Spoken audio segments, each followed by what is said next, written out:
Not since Christmas morning, Kwanzaa, Hanukkah, your birthday if you celebrated it as a kid, has there been something as anticipated as this film has been. In fact, the running joke in the Art to Clown Appreciation Society has been, when's the movie coming? Do we have a release date? Hey, Damien, David, when's the movie coming out? We want to see it. And that's been going on for 3 years or more. Well, I'm here to tell you, Virginia, yes, it's time to rejoice because Santa art has come to town. That's right, Terrifier 2 is based on Christmas, not Halloween. Just kidding, I don't know why I said that. Let's go. Welcome to another episode of the Popcorn Confessional, and this is Dave from Nerdbox, and I'm accompanied by my wife Jen, also from Nerdbox. And on this episode, we are talking about Terrifier 2. So fire up that Jiffy Pop and meet us in the booth.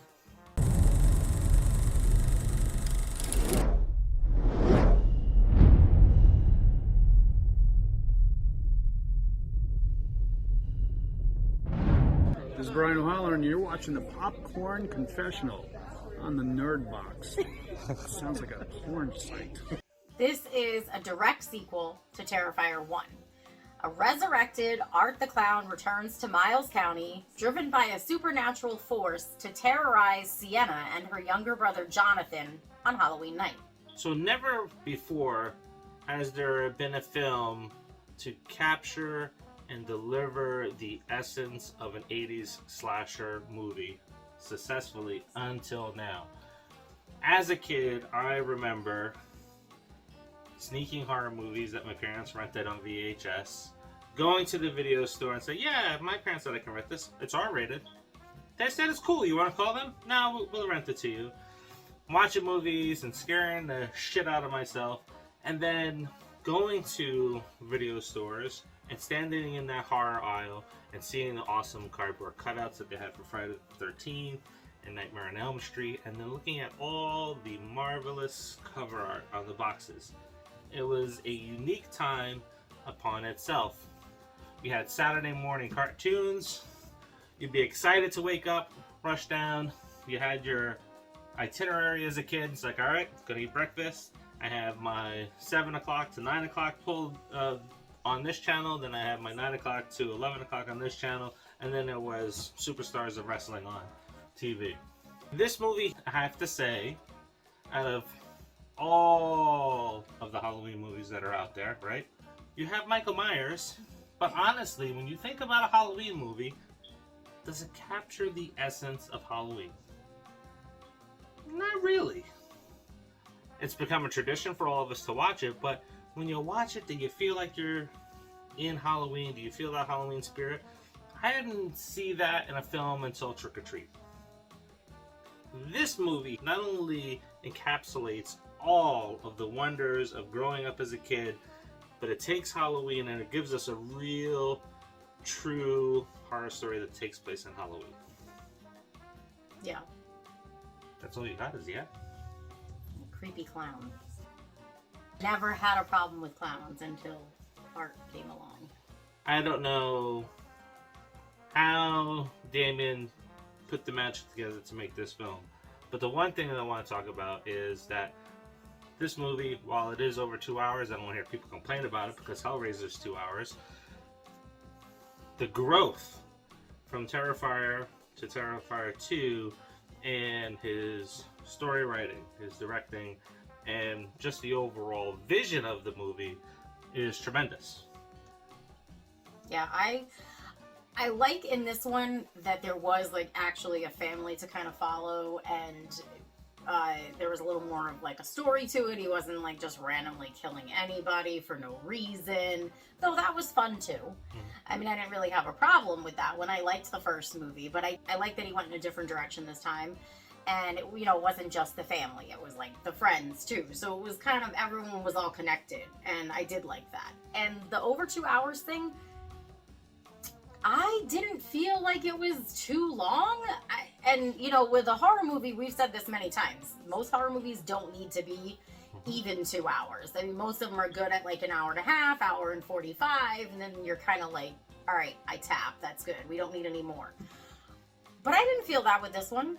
I don't remember ever thinking at any point, like, oh, is this almost over? Because there was a lot going on.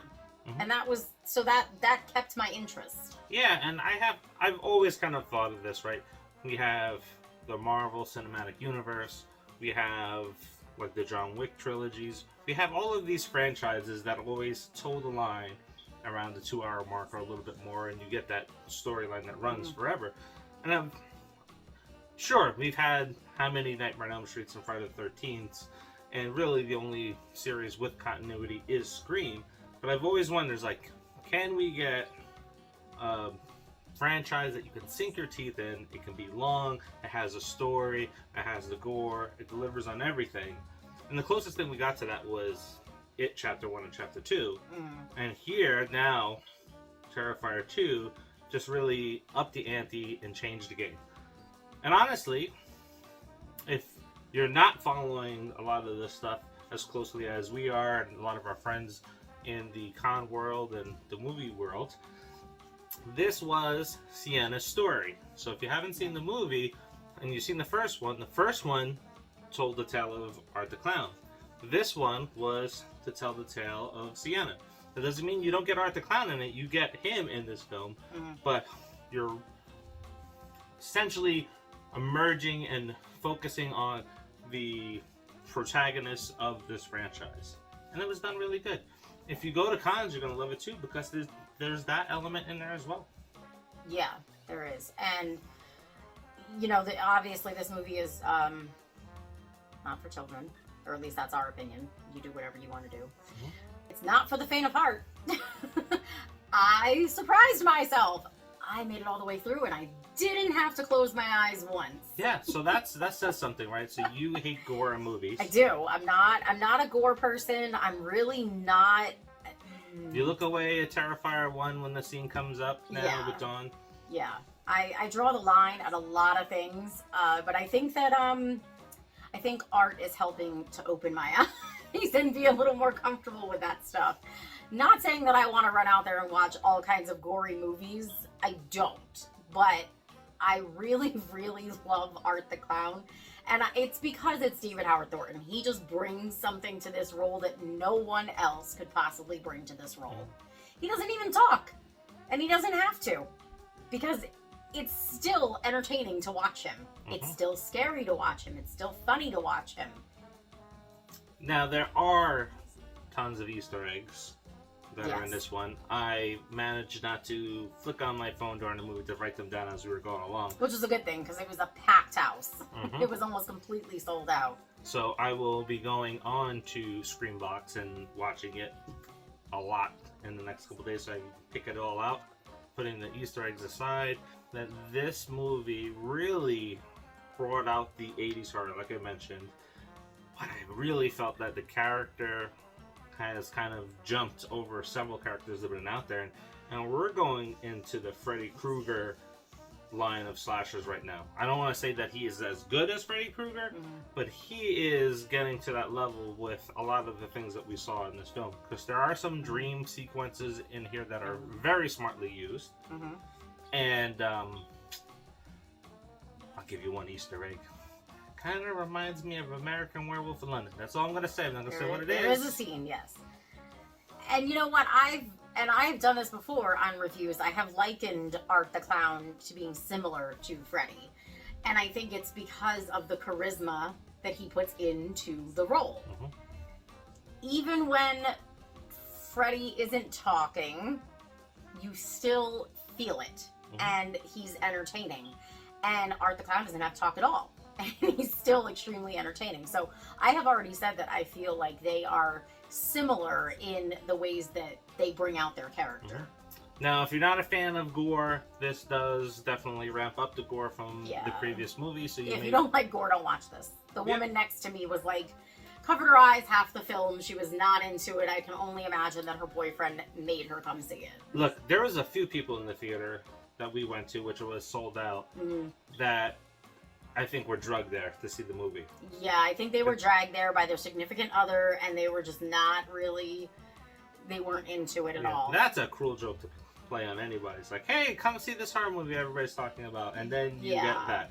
Not a good introduction into horror. It's definitely not, and I hope that wasn't their introduction, because if it was, they're scarred for life and they will never watch another horror movie. Mhm. That's all I'm saying. It takes a lot for me to get through these types of movies, and I've been watching horror since I was a kid, and it still takes a lot for me to get through these. Yeah, somewhere, some relationships have broken up over this movie. I am pretty sure of it. Cinematography, amazing. Story, amazing. 2 hours and 18 minutes.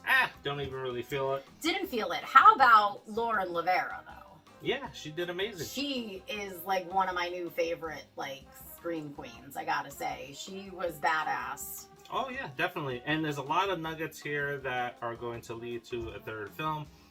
And it's probably going to be pretty epic. I think so. So, what are you rating this one? I mean, obviously, I'm going to see it again because it's going to go on our list So to you watch. mean, are you going to see it again in the theaters, or are you going to see it Well, again? I would if I could, but it's only playing for 3 days. So Yep. tomorrow is the last day that it's at the theater by us. Maybe you have to go see it again. That is my rating too. I would go see it in the theaters again. 3 years ago, we on our channel, when it was called Women of Horror, we had a cast reunion with the movie. So go check that out. And the conversation was, hey, maybe we'll see it around Halloween time. We didn't say what year at Halloween, but it is around Halloween time. And going into a film, waiting that long for it, having the expectations for it, not disappointed. Yeah, I mean, that's always like a plus, obviously, if you've been waiting like a really long time for something and then it's not super disappointing, which is great because we've had that happen. We've waited for sequels or, you know, even like, you know, a franchise like for the 3rd or 4th movie, and then it's like, oh, no, this is just terrible. But that didn't happen with this one. So what was your favorite kill scene in this movie? Let us know by dropping it in the comments. Did you love it? Did you hate it? Let us know. And not only is it 31 Days of Halloween, but it is also Terrifier month. So we have Easter eggs for Terrifier 1 that just dropped. We have behind the scenes for Terrifier 1 that dropped earlier this week. We have behind the scenes for Terrifier 2 that drops this coming up Monday. We had an interview, impromptu today, with Felissa Rose and Steve Barton. And that also is out on the channel. We'll have some more things that are coming too. But let's go to some reviews from our subscribers. So we have CG. I loved it. I thought I would be upset leaving the theater with little to no questions from the first one, and even more questions now with this second film. I love this movie, I love Art the Clown, and loved more how he had different places and more places to go and shine with his skills, etc.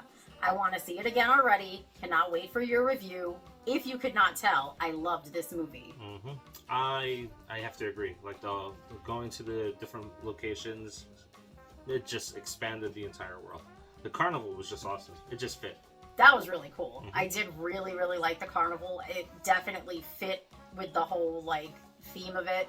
I liked the clown cafe. Mm-hmm. So yeah, I thought that I thought going to the different places was really good. You know, there was like a club, there were houses. I mean, it was just all really good. Yep. I like that. Our other comment is from Marcus J. McGill. You've seen him here on the channel. And he quotes Uncle Benny. Bloody marvelous. Yes. He's a personal friend of ours and an executive producer on this film. Mm-hmm.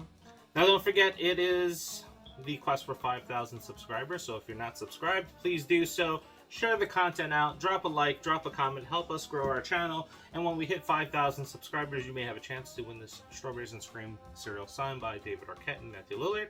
And until the next, see ya. See ya.